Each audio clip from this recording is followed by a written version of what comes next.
11/12/2018 నుంచి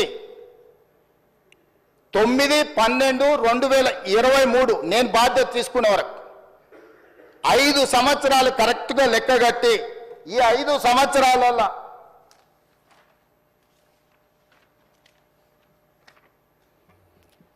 12th December 2018 to 9th December 2023 సరిగ్గా ఈ 5 సంవత్సరాల మధ్యలో రైతులు తీసుకున్న లోన్లను మాత్రమే పరిగణలోకి తీసుకున్నాం. జీవోలు అదే చెప్పినాం అధ్యక్ష. వాళ్ళు ఎగబెట్టింది ఉమ్మడి రాష్ట్రంలో పెండింగ్ ఉన్నది, 2014 నుంచి 2018 వరకు తీసుకున్న పెండింగ్ ఉన్నాయి, లేకపోతే వాళ్ళు మిత్తీలు కట్టకుండా వదిలేసినాయి.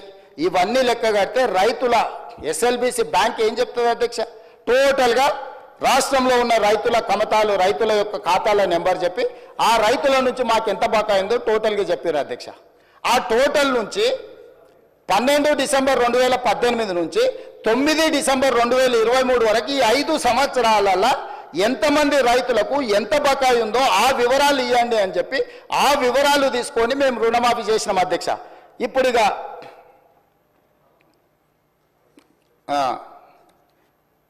చంద్రశేఖరరావు గారు ఈ సభలోనే చెప్పిండు అనుకుంటా అధ్యక్ష, ఇది మొత్తము రైతుల రుణాలను ఒకేసారి మాఫీ చేయలేము, 8,000 కోట్ల రూపాయలు కావాలి, మా దగ్గర నల్ల డబ్బు లేదు అంటే ప్రభుత్వంలో లేదని వాళ్ళ దగ్గర లేదని అనుకునేవి అధ్యక్ష. స్విస్ బ్యాంకు కూడా అప్పియగలిగినంత శక్తి వచ్చింది అధ్యక్ష. నేను అంతకుముందు ఎమ్మెల్యే అంతకుముందు ఆర్థిక మంత్రిని అడిగిన, అరే ఏడో దాసుడు కష్టం కాదు, 10 పైసలు మిత్తిస్తాం, మా ప్రభుత్వానికి అప్పి రైతులకు రుణమాఫీ చేస్తాను ఒకసారి అడిగిన అధ్యక్ష. ఇట్లనే కొన్ని దావతులు ఎదురుపడితే కొంచెం సానుకూలంగానే తల ఊపింది, కానీ మళ్ళీ బామార్దికి కోపం వస్తుందని జర వెనక తగ్గినట్టు అనిపించింది అధ్యక్ష. ఇవాళ ఈ రాష్ట్రం ఉన్న 7 లక్షల కోట్ల అప్పు కూడా కట్టాలంటే ఏం లేదు అధ్యక్ష. వాళ్ళకిన ఒక్కసారి మన దిక్కు చూసిరంటే రాష్ట్రం అప్పంతా కట్టొద్దు అధ్యక్ష, ఎందుకంటే అంతా అక్కడికే చేరింది కదా. సో రైతులకు ఇవ్వడానికి 8,000 కోట్ల రూపాయలు కూడా నా దగ్గర లేవు అని చెప్పి ఈరోజు రైతుల కోసం మేము బ్రతుకుతున్నాం, రైతుల కోసం మేము ప్రాణాలు ఇస్తాం, రైతుల కోసం మా కిడ్నీలు కూడా ఇస్తాం. ఏంది అధ్యక్ష, మీరు ఒకవేళ ఇచ్చినా కూడా మీకున్న షుగర్ లెవెల్స్కి అవి పనికిరావు అధ్యక్ష. ఒకవేళ మీరు ఇద్దామని ముందుకు వచ్చినా ఆ పరిస్థితి లేదు తీసుకోవడానికి. సో మీరు ఏం చేసిండ్రో వెనక్కి తిరిగి చూసుకోకుండా ఎందుకు అధ్యక్ష నాకు ఈ పాపం, నాకు ఈ శిక్ష? మీరు చేసిన పాపాలన్నీ నేను చదవాల్సి వస్తుంది అధ్యక్ష. ఇది నాకు శిక్షలాగా అయిపోయింది. ఈ శిక్ష నాకు వద్దు అధ్యక్ష. నేనేమంటున్నా అంటే నేను ఒక పాజిటివ్ దృక్పథంతో ముందుకు వెళ్ళాలనుకుంటున్నా. కాబట్టి దయచేసి రుణమాఫీ చేస్తే సరిపోతుందా? జీతాలు పింఛన్లు ఇవ్వద్దా? ఇప్పటిదాకా ప్రభుత్వ ఉద్యోగస్తులకు కూడా ఇవ్వండి, లక్షల కోట్ల జీతాలు వచ్చేటోళ్ళకి ఇవ్వండి, ఐఏఎస్లకు ఐపీఎస్లకు కూడా ఇవ్వండి, టాటాలకు బిర్లాలకు కూడా ఇవ్వండి. ఆయన దోస్తు అదానికి ఆయనకు ఫ్లైట్ ఇచ్చి దావత్ చేసుకుని అదానికి ఇవ్వమంటాడు. ఇటలీ నుంచి నిన్నమన్న యునైటెడ్ కింగ్డమ్ నుంచి వచ్చింది కదా ఎఫ్ఈఓ సిఓ కూడా ఇక్కడ భూమి కొంటే ఆయనకు కూడా ఇవ్వమంటాడు. ఎట్లా ఇంత బాధ్యత లేకుండా ఇట్లా మాట్లాడుకుంటూ పోతే ఇది ఏ రకంగా సమంజసం అధ్యక్ష? అదేవిధంగా అధ్యక్ష అదేవిధంగా అధ్యక్ష ఈరోజు నువ్వు ఎంత అరిసినా ఆయన నీకేమి ఇయ్యాడు. ఇప్పుడు నువ్వు ఆయన పేరు ఎంతో తలుచుకున్నా పాపం ఇప్పుడేం వరం ఇచ్చేటట్టు లేడు. సో ఈరోజు అందుకే రాష్ట్రానికి వచ్చిన 100 కూడా మన స్కిల్ యూనివర్సిటీ కోసం 100 కోట్లు, తెలంగాణ యువత కోసం తీసుకుంటే కడుపు మండి మాకు రాలేదని అక్కస్తోటి నానా యాగి చేస్తే ఆ పిల్లల స్కిల్ డెవలప్మెంట్ యూనివర్సిటీకి తీసుకున్న 100 కోట్లు కూడా వాపసు ఇవ్వాల్సి వచ్చింది అధ్యక్ష. ఇది రాష్ట్రానికి నష్టం. నాకేం నష్టం అధ్యక్ష? నేను చెప్పిన ఇది రాష్ట్రానికి తీరని నష్టం జరుగుద్ది, రాష్ట్రానికి తీరని నష్టం జరుగుద్ది అని చెప్పిన అధ్యక్ష. అందుకోసమని ఇవాళ వీళ్ళు ఈ రకంగా మాట్లాడిండ్రు అధ్యక్ష.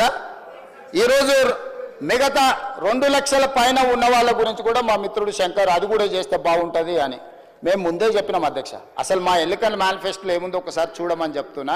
నేనేమన్నా 2 లక్షల వరకు ఎవరి రైతులకైతే అప్పు ఉందో అప్పు తీరుస్తామన్నాం. ఈరోజు ఇంకా ఏదైనా 2 లక్షల లోపల ఎవరిదైనా తప్పుబడ్డా ఇంకేదైనా సవరించేది ఉన్నా మీ లెక్కలు తీసుకొచ్చి ఇవ్వండి, మీ లెక్కలు ఇవ్వండి. వినడానికి నిజాలు వినడానికి ఓపిక ఉండాలి అధ్యక్ష. నిజం వినడానికి ఓపిక ఉండాలి అధ్యక్ష. నిజం అనేది కొంచెం చేదుగుంటుంది అధ్యక్ష. ఈ చేదు గుళికలు కొంచెం మింగాల్చి, ఎందుకంటే 10 ఏళ్ళు చేసిన పాపాలకు ఇది తప్పదు అధ్యక్ష. ఇది చాలా చిన్న శిక్ష అధ్యక్ష. ప్రజలు విధించిన శిక్ష ముందు ఇది చాలా చిన్నది, వినాలి వాళ్ళు, ఎందుకంటే మంచి చెప్తున్నప్పుడు నేర్చుకోవాలి. అదేవిధంగా అధ్యక్ష, ఇక అప్పుల గురించి పదే అప్పులు ఇట్లా తెచ్చారు, అప్పులు అట్లా తెచ్చారు, మేము తెచ్చిన అప్పులు అదే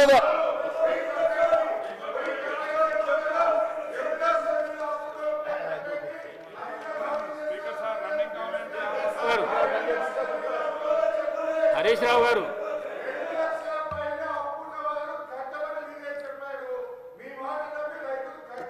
హరీష్ రావు గారు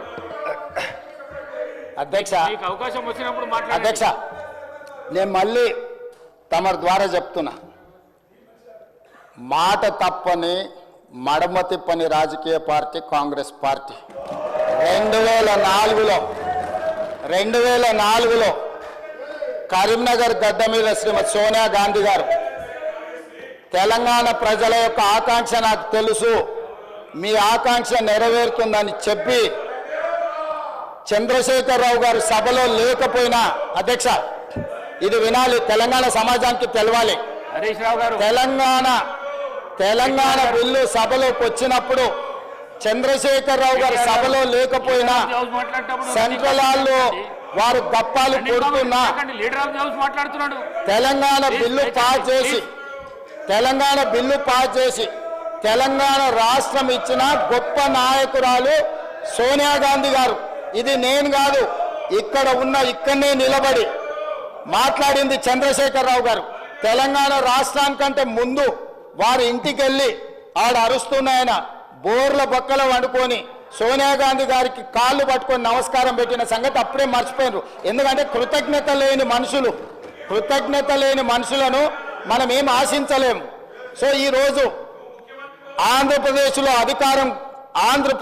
పార్టీ పూర్తిగా చచ్చిపోయిన, కేంద్రంలో అధికారం కోల్పోయిన 4 కోట్ల తెలంగాణ ప్రజలకు ఇచ్చిన మాట నిలబెట్టుకోవడానికి శ్రీమతి సోనియా గాంధీ గారు తెలంగాణ రాష్ట్రం ఇచ్చింది. కాబట్టి ఆమె దయ వల్ల ఏర్పడ్డ తెలంగాణ రాష్ట్రంలో 2 సార్లు ముఖ్యమంత్రి 10 సంవత్సరాలు ఏలి 100 సంవత్సరాల విధ్వంసం చేసి 1000 తరాలకు సరిపోయేటంత ఆస్తిని కొల్లగొట్టే అవకాశం మీకు వచ్చిందనంటే సోనియా గాంధీ గారి దయ వల్ల. కాబట్టి దయచేసి సోనియా గాంధీ గారి గురించి మాట్లాడేటప్పుడు కొంచెం మౌనంగా వింటే మర్యాద ఉంటుంది మీకని నేను చెప్తున్నా అధ్యక్ష. అదేవిధంగా అధ్యక్ష అప్పుల గురించి మొన్న వరుసగా చర్చ జరిగింది. మా మిత్రుడు ఆర్థిక మంత్రి బట్టి విక్రమార్క గారు మొదటి శాసనసభావేశంలోనే ఆర్థిక శ్వేతపత్రం ప్రవేశపెట్టిండు. ఆర్థిక శ్వేతపత్రం మీద ఆ రోజు చర్చ జరిగింది. మళ్ళా 10 నెలల తర్వాత మరి వాళ్ళకి ఏం జ్ఞానోదయం కలిగిందో, లేకపోతే అబద్ధాలు చెప్పాలి